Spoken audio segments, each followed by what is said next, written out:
Good morning. If you're just joining us, this is Morning Cafe. Right about now, we want to go back or go again into the corridors of justice to talk matters land fraud in Kenya. And to help me with this conversation this morning, we have John Wesonga, an advocate of the High Court of Kenya. We'll be talking matters land grabbing, public land evictions, forged succession documents, and everything in between in regards to land fraud in this country. What does it look like exactly? John, karibu sana wakili to TV47 physically today. Thank you so much for having me today. All right. I appreciate it, thank you. Karibu sana. Let's just start with telling us how land fraud in Kenya looks like exactly. Thank you. You know, land is one of the main resources when it comes to even the well-being of any society. And land is a natural resource. So it's a very important thing when it comes to the living of any society. And that's why even in Kenya and in most countries, we've deemed it fit to not only protect land, but also to try and make it a constitutional right.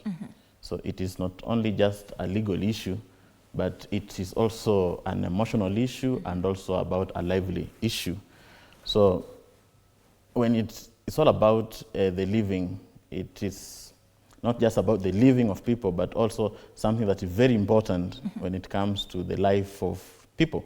And that's why you'll find most of the time, people will tend to want to have a title in their name. And when something is as important as land, there has to be some sort of, not only the rights, obligations, but also people will want to find a way to shortcut, to own, to have title, and whatnot. And that's why it's an emotive issue, and it also comes about now the fraud and whatnot. And that's why I think in the Constitution, at Chapter 5, Article, I think 65, 68, thereabout, talks about land as a right, as a natural thing that should be protected. And when it comes to Kenya now, if you don't own land, you are deemed not to be wealthy. So you must have some title in your name for you to feel like at least you own something. You can have money, you can have everything, but if you don't have land in your name, you feel like you don't own any property. Because most of the property emanates from land, be it building, be it houses and whatnot. So, and that's why now people will find a way of not only inheriting also, but also to cut some shortcut. Some have worked their way through to owning land legally, but in Kenya, when it comes to land, there's a lot of things that go on behind the scenes that we may call it not legal, but sometimes the one that you're referring to, fraud, you may find your way in a situation that maybe you even didn't intend, but due to your actions, you are capable of fraud when it comes to land. So it is a very emotive issue that I'm looking forward to having a fruitful discussion. So when you say that sometimes without knowing, you may find yourself involved in, a land fraud, how does one get themselves, knowingly or unknowingly in a land fraud? As I had indicated earlier, there are laws that talk about how you acquire land, how you transfer land, and how you can dispose of land. So one of the ways you can acquire land is maybe through inheritance. You can inherit from maybe your dad, your mom, your parent, or whoever. You can also acquire land as a gift. I can decide to gift you a portion of my property. You can also acquire land by buying. If you have money, you can buy. So before you buy, there are some legal processes that you have to undergo. So some people, and especially very influential people, unfortunately, in our society, they find a way of maneuvering or just using shortcut to acquire this land. So in our laws, there are steps that are involved before land is indeed transferred to your name legally. So you must have an agreement to that effect, especially if it is you are acquiring land by way of maybe purchase, so it is being transferred to you. There are legal processes that you have to undergo. First of all, you have to have an agreement, and a written agreement. And our law is very particular, our Land Act. You cannot have an agreement to transfer land without it being in written form.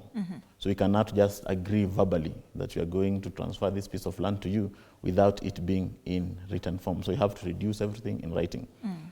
That writing has to be signed, or has to be, if you don't know how to sign, you can put a thumb or any mark to identify that indeed you have cautiously agreed to be bound by the terms of that agreement. Then this, before the land is transferred to you, there has to be consideration.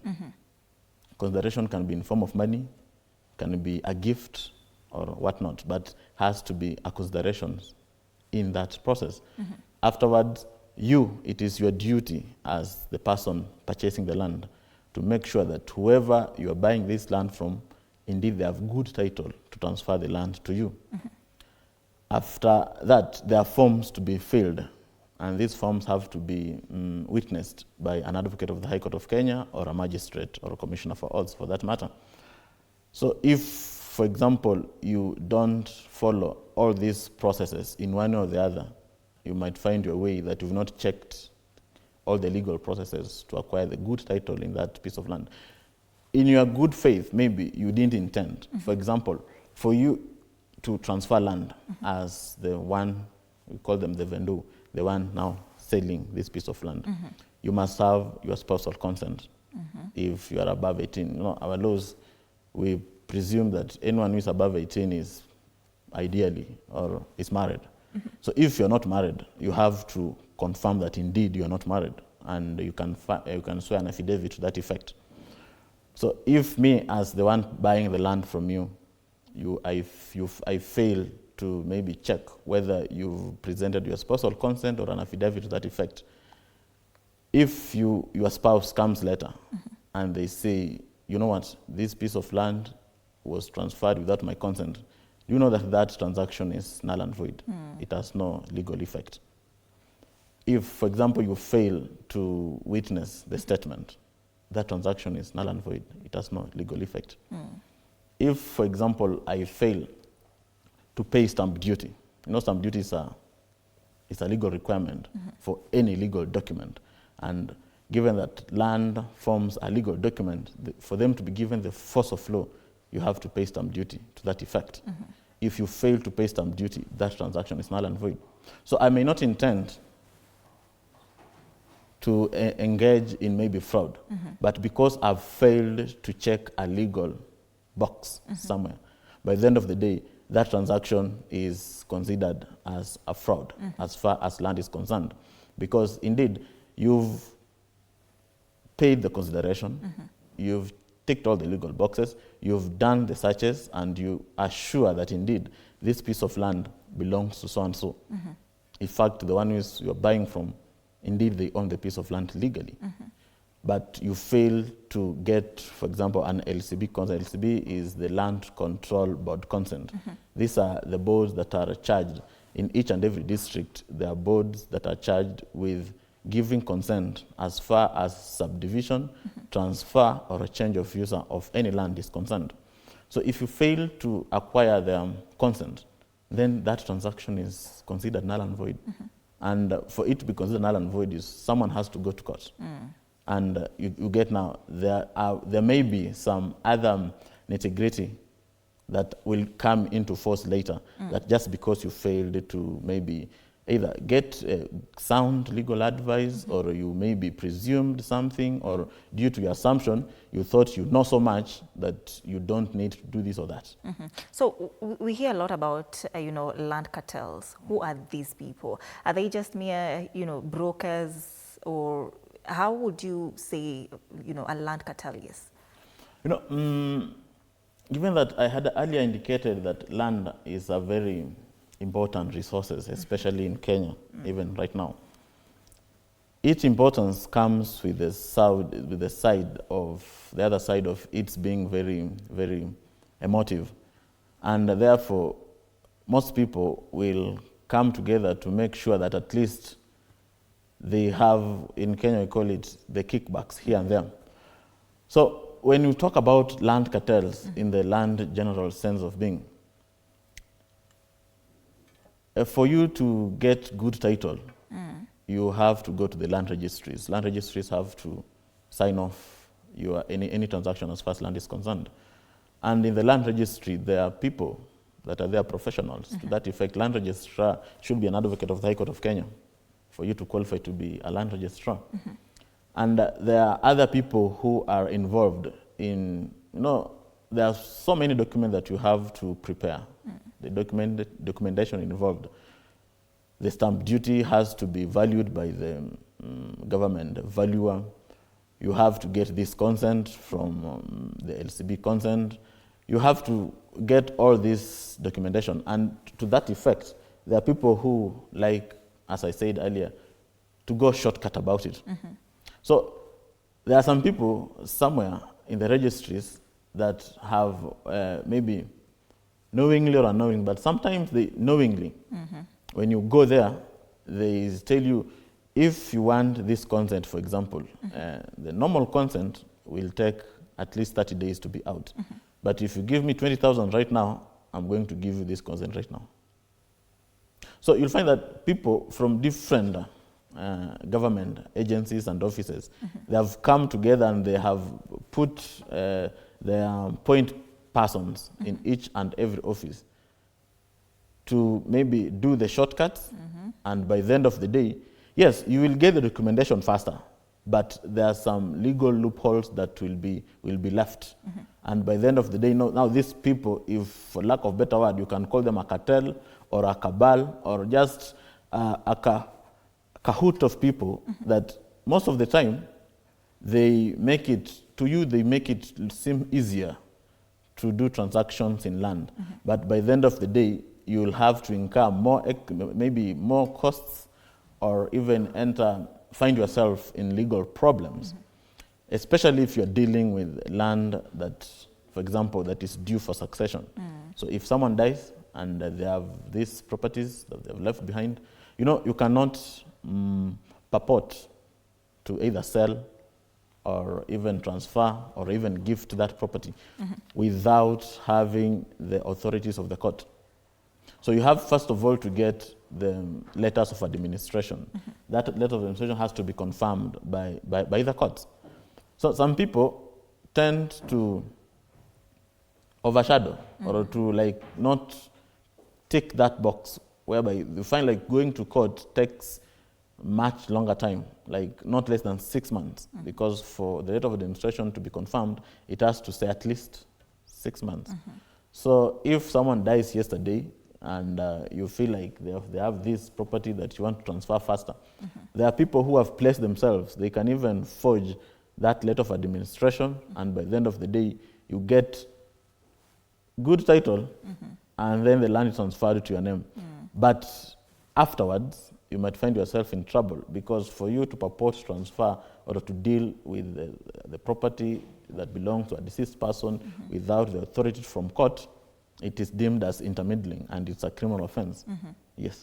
We've also heard of cases where lawyers are being paid, to take part in this land fraud. Of course, you mentioned that there are bigger people also who are part of this. So isn't the Law Society of Kenya supposed to regulate this? What's wrong there? The Law Society of Kenya has tried to regulate this, and indeed, the agreements that we use right now in Kenya, there's a template provided by the Law Society of Kenya. There are requirements that you're supposed to tick before the land is transferred. And we try, even the Law Society of Kenya, even me as an officer of the court, we try as much as possible to make sure that we've checked all these legal boxes. I might not say that the Law Society of Kenya has failed, but I would just say we have the legal requirement, but we only lack maybe the goodwill. There are some advocates who are rogue, because we are higher in the rank of maybe people know-how of how these things are done. So you might, when a client comes to you and they want to buy this land, because you have this privilege, maybe information, or you know the corridors of how you can maneuver around, you will also maybe just call someone, for example, and say, I want this and this done. So some lawyers, indeed, they take part, some knowingly, some unknowingly, in land fraud. By the end of the day, not checking all the legal boxes that is required for you to transfer good title to someone. So Law Society of Kenya, as an institution, as the society that governs or that checks the conduct of advocates, it has tried, because there are requirements that are there, but maybe implementation, maybe our council to some extent, maybe it has failed as far as maybe public awareness is concerned, as far as maybe calling to order advocates who are rogue, who maybe take part or conceal information or just try to get kickbacks as far as land transactions is concerned in Kenya. So what legal loopholes do sometimes are exploited, you know, by these fraudsters that the public, we don't know about? And I'm talking about these fraudsters, the cartels that are doing these things, you know, backdoor. Not the ones that do it unknowingly, the ones that do it knowingly, but using the backdoor. You know, for you to be considered as a cartel, it depends. It depends. But as far as to answer your question, I would say, as a country, we've tried to come up with laws, to come up with regulations. I think we have like closer to 10 different acts of parliament that just deals with land, apart from chapter 5 of the Constitution, providing about the general requirements of land. That is, we have 3 types of land. We have, in terms of ownership, we have public land that is owned by the government, and maybe government, that's national government and county government, and maybe some state agencies. We have community land owned by the community, and we have private land now owned by individuals. We have also other acts of parliament, for example, the Land Act that just deals with general provisions of land. We have Land Adjudication Act, we have Land Registration Act. So we have many different legislations that talk about land, especially when it comes to administration of land.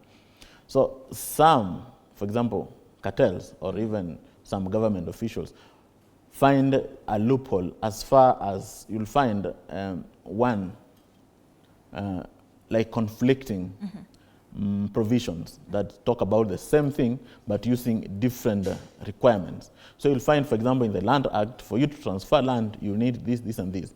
Then in the Land Administration Act, you need this and this and this. So because of these conflicting provisions in our laws, you find that some people find a loophole there. When it favors them, they will use these forms, because each act comes with its regulations with different forms. So you'll find that if it favors me, I will use this provision. If it does not favor me, I will use that. If it completely am out of order, I will find a way of coming up with even my own forms, and by the end of the day, finding a way of not coming up or not looking for all the legal requirements. Also, corruption. I will say corruption is one of the main. By the end of the day, fraud leads to corruption and vice versa. So it all boils down to the intention of whoever is behind the desk. Also, implementation, sometimes political goodwill. If people in the office, or if, for example, there's political interference, you will find that, especially when it comes to administration of community land, we've heard of land being grabbed, and this in most cases affects community land. To some extent, private and also public, but community land, because community land is not registered to a specific person. So by the end of the day, no one has really responsibility how it is administered. So when it comes to if political elements interfere with that, you'll find by the end of the day, we will lose that land. And also when it comes to just our laws, we have many laws, but they are not as specific as far as administration of land is concerned, especially, and I still insist, public land and community land. Because in the Constitution, the public land and community land is to be administered by national government and county government. But by the end of the day, we don't have an apportioned responsibility to a specific office or a specific person that when something goes wrong, we will say you have responsibility as far as administration of this land is concerned. So if it's not clear, anyone can go there, build their mansion and start living there. In the next, like for example, 30 years, it becomes theirs. And by the way, if you stay on a piece of land for 12 years uninterrupted without someone coming to claim that piece of land, do you know it becomes yours by operation of law? Without a title deed? Or Yes, without even a title deed, it becomes yours by operation of the law. So if somebody tries to come, and claim it later? No, it is yours. If, for example, this piece of land, you've lived there uninterrupted for 12 years, by operation of law, that land is yours. You just need to petition court and tell court, look, I've stayed here for the last 12 years, no one has claimed this. By operation of law, this is my land. And indeed, the court will direct the registrar of land of that area to issue a title deed. So it doesn't matter whether it is public, private, or community. So those are some of the legal loopholes that we have that for people who know, they can really take advantage of that. And by the end of the day, someone somewhere will suffer. Let's talk about still on this issue of if you stay in the land for 12 years, it can still be yours. Let's talk about those who have idle land, but now they use it now for their crops, for the planting season. Does it also apply? If you have it can be idle, and at the same time you're planting crops. The moment you plant crops, that's not idle land. So ideally... So it doesn't matter if hakuna nyumba hapo? No, it doesn't matter. It doesn't matter. So are there ways that exist to protect public land before it's too late? Because you're talking about sometimes school lands can be grabbed. We're talking about forests, markets. Are there ways that exist, as a country, that we now can protect these lands before it's too late? Yes, there are ways that exist in the Constitution, in our laws, as far as land legislations are concerned. And the biggest way to counter that, the drafters of a Constitution were very specific, and when it comes to land, because they came up with a constitutional commission, that is National Land Commission, that now deals with administration and acquiring of public land. So National Land Commission is a constitutional body that has the mandate of as far as administration of public land is concerned. So before, for example, anything is done to a public or community land, National Land Commission has to be involved, and it has the authority to administer that land. It has authority to even make sure, to look at the previous injustices have been cured. So yes, we have a way, but I would say is maybe the best way possible, because this is an office that is primarily domiciled in our capital. So what about the most interior lands that are there? You'll find that they have data, yes, but when it comes to the real implementation of maybe that data, that's where the problem comes in. So as much as we have good laws as far as administration of land is concerned, and more specifically public land, but I would say we don't have the implementation, I wouldn't say know-how, but implementation, the goodwill as far as implementation is concerned, to administer as far as administration, transfer, acquiring, and even protection. Because we are talking about schools, we are talking about maybe natural resources, that is maybe riverbanks, forest, and whatnot. So all this is domiciled in the National Land Commission. It is the constitutional body that is mandated to protect public land. But I would, sometimes we are a constitutional democracy, and in most of the time, politics is always kicking. You'll find if I have an interest, for example, in land that is a communal land, maybe let's say in Garissa, I would make sure that I get someone in the commission that will protect my interest. So as much as, yes, we have the laws, laws are there, very clear. The laws might not be very sufficient or very perfect because we don't live in an ideal world. People will always find a loophole and they will maximize or they will take advantage of that loophole. But the first thing that we fail as a country is implementation. So, and also that's just the goodwill of how we implement what is already provided. That is maybe our biggest challenge as a country.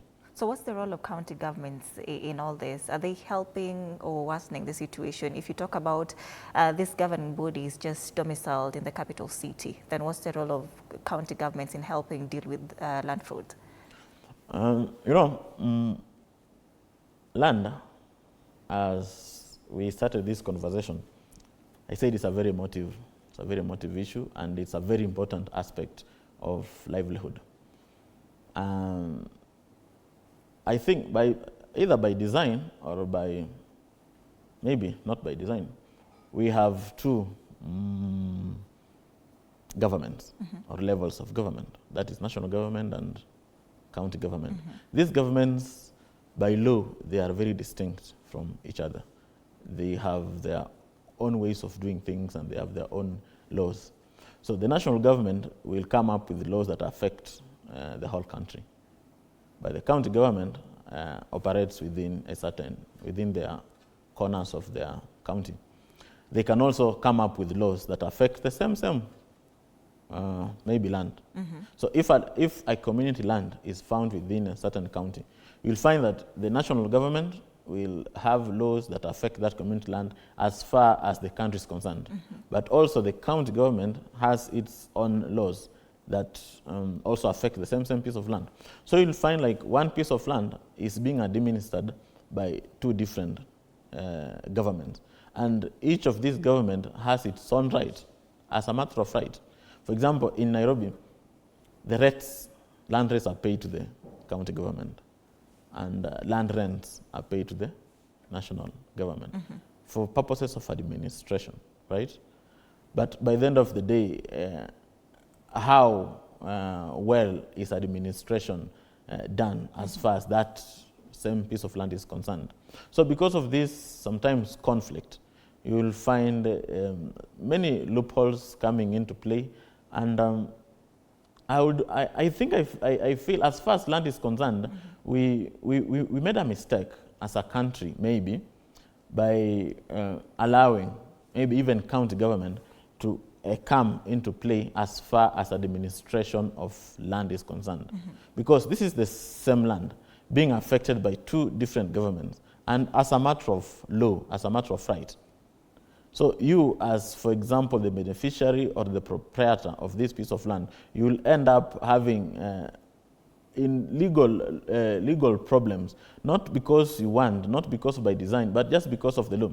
I would suggest that maybe in the future, we can take, as far as administration is concerned, we can take county government out from administration of community or public land, and then just allow maybe a constitutional body, and we have it, National Land Commission, to govern these lands without interference from the national government and also without interference from the county government for purposes of administration, for purposes of good order. I would suggest we just need one body, and this one body maybe should now be equipped or financed well to have maybe offices in each and every sub-county for administration of land. But with this many conflicting laws, conflicting ideas, conflicting policies, by the end of the day, you will find that you will presume maybe this land, as far as I'm concerned, it is supposed to be under national government. The county government may presume this land, as far as I'm concerned, may be under this and this and that and that, and also about maybe many state agencies. When they come into play, by the end of the day, a land somewhere may be let go, and that's when maybe these people are calling the cartels or land grabbers come into play. And most of them, you'll find that they are very influential people in the society. They have this information. They know which land where has not been maybe cultivated, is not active, or maybe the owner can no longer be traced. You get? So maybe in future, we might want to just have one body administering, or as far as administration is concerned, dealing with administration of public and or community land. All right, let's go back to that point on succession. What's the very first thing that a family needs to do, of course, after, say, their kin dies, in order to just ensure that their land is not taken over by frauds? And sometimes there's in cases where, let's say, the person who's died never left a will or anything about that land. So what should they do, that family, to protect that land? Being an officer of the court, the first thing I always say, if you find yourself in a problem, not just a legal problem, even a moral problem, the first step is to look for a legal solution. Look for someone who knows what to do. So to delve into your question for purposes of this discussion, if your kin dies, it doesn't matter whether they left a will or not. The first thing is you need to petition the court to give you authority to administer their estate. So if we go, maybe if they died with a will, the whole thing is called tested. You still need to go to court for the court to give you the powers.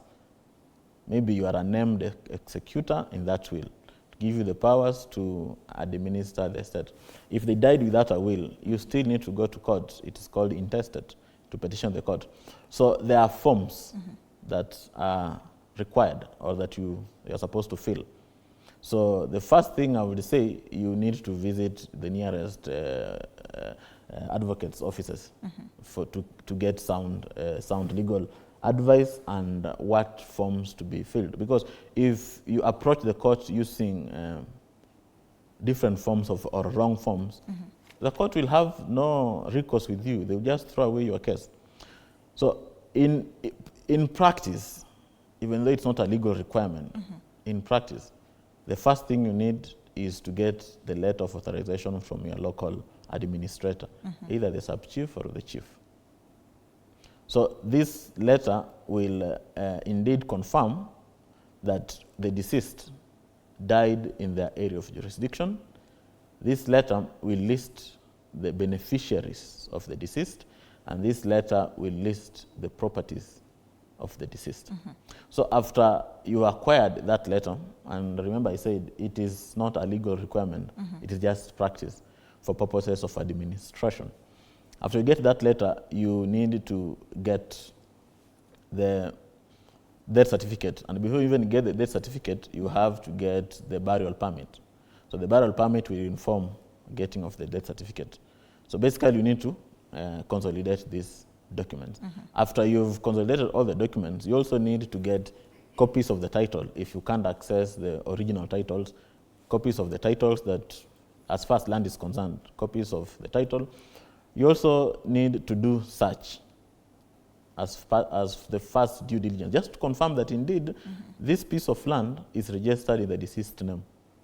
You need to do searches in the land registries. After you've consolidated all these documents, you need now to petition the court to file a succession matter for purposes of getting an administrator or a legal representative of the estate. So the court will appoint. You can either suggest, so you as the beneficiaries of the estate can suggest the person that you want to be your administrator. So it can either be, if there's a wife who died, it can be the husband or vice versa, or the firstborn, or whoever you choose to be your quote-unquote your spokesperson. The court will, in most cases, if it is not contested, you know, some estates are contested, whereby people are saying this and the other group is saying that. So if it is contested, courts always look at the whole sum of administration and they will choose, the court will choose who to administer the estate. If it's not contested, that is non-contested, you propose the person that you want to be the administrator. They can either be 2, 3, 4, even 1, but not more than 5. If you choose more than 5, for example, court will only give 3 of them powers to sign the transfer and whatnot. So after you've consolidated all the documents, you've petitioned the court. Of course, there is a legal process once you petition the court that will ensue. The registrar of the High Court, there are forms.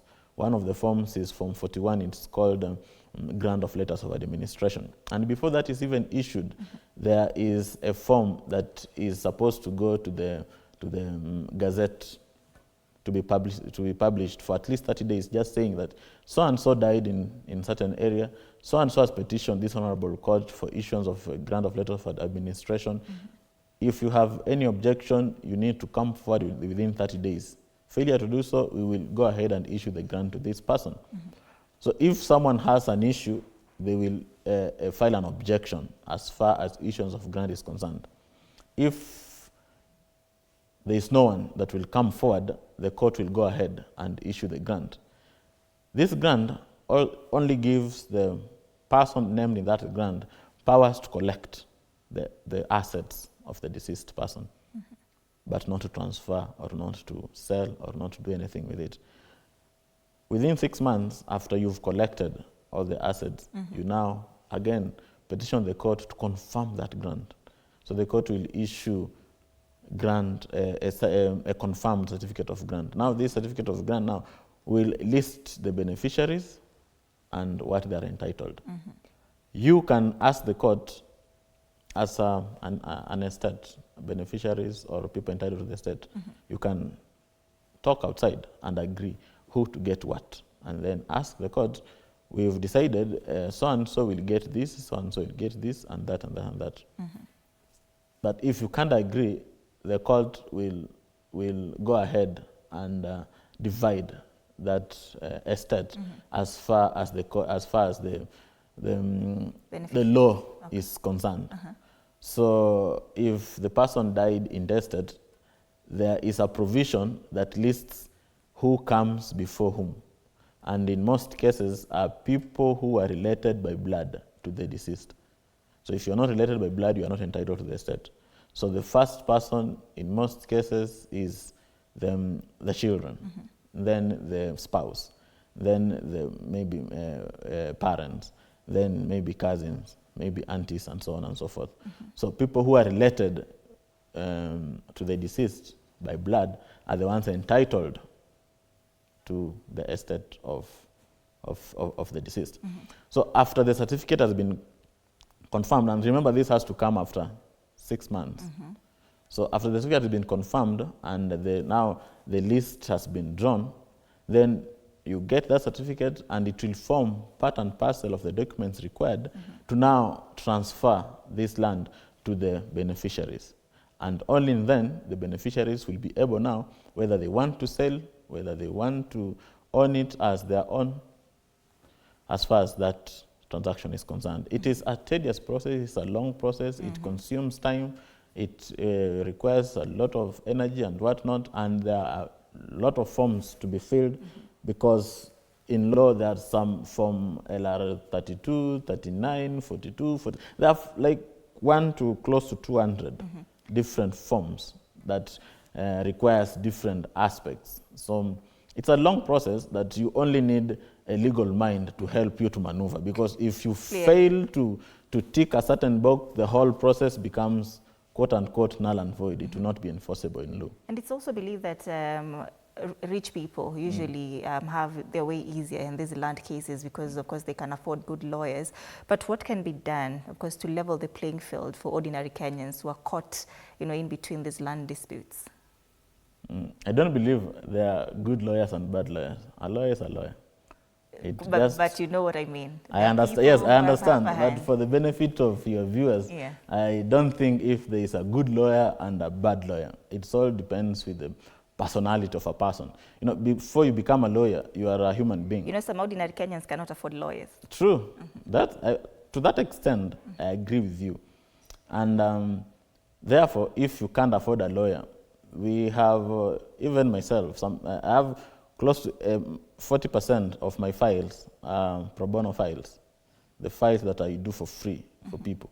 So I wouldn't say that there are good lawyers, there are bad lawyers. It just depends with the intentions, with how people are brought up and whatnot.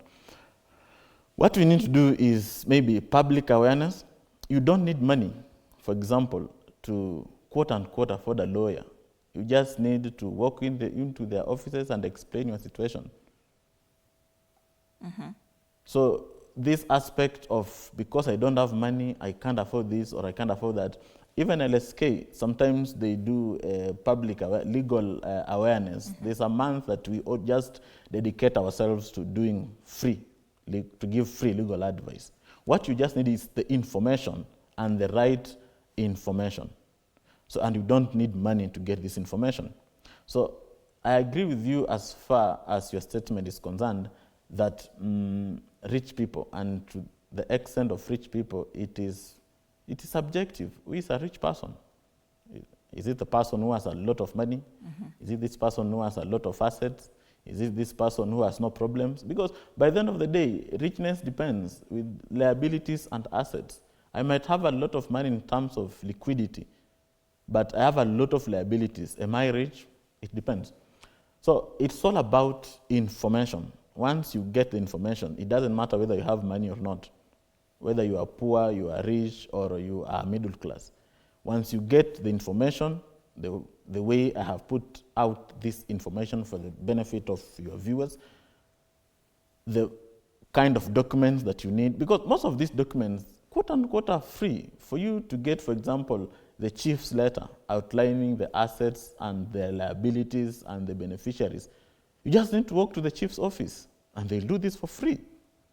For you to get the forms to be filled to go to the courts, these forms are free, and they're even in the judiciary's website. The only thing you need to do is you need to know which forms to fill where. And once you get these forms, you can even fill them using your own hand, like the law allows them to be handwritten.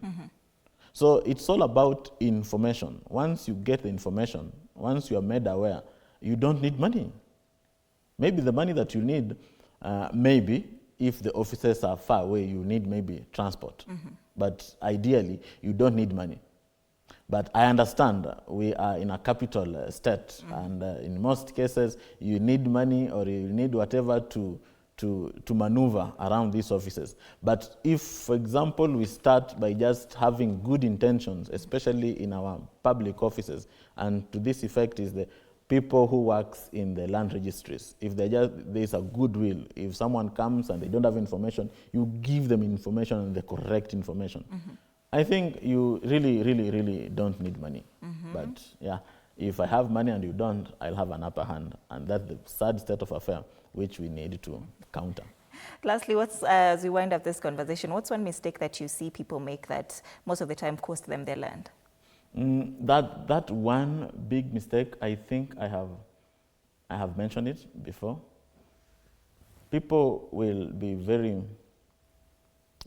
tick all the legal boxes required to transfer land. In most cases, they will get the consent. People will get the agreement maybe signed, witnessed, and so on. People will do the searches, and not just searches, those historical searches. So the historical searches show when was this land first registered, how it has exchanged hands until where it is right now. You will get everything and anything right. But in most cases, people fail to get spousal consent. So you assume just because I'm not married and therefore I don't need spousal consent. Maybe I'm a bachelor, or I'm a spinster, or I just don't need the wife or the husband. Or maybe you are buying this land in secret. You don't want your spouse to know. So you go ahead and maybe don't file a spousal consent. The registries, in most cases, they are human beings. They may even fail to counter-check your documents just to confirm this is spousal consent. And by the end of the day, if your spouse finds out, or they get to find out that you either sold this land without their knowledge, once they petition the court, that transaction will be nullified. And now this brings problems later. So in practice, from experience, what I've seen most people do as far as land is concerned is failure to acquire spousal consent or even file an affidavit as far as spousal consent is concerned. All right. So people overlook that, and by the end of the day, it brings problems later. Not just problems as far as money is concerned, but also legal problems. And people end up losing their money, end up losing their investments, end up even living in abject poverty just because of one mistake that you did or you failed to do somewhere. All right. Thank you so much, Wakili John Wasonga, for making time. We do appreciate you for your time. Wakili is an advocate of the High Court of Kenya, speaking to us about land fraud in Kenya. Thank you so much for watching. That brings us to the end of the show. My name is Anne Odida. Good morning.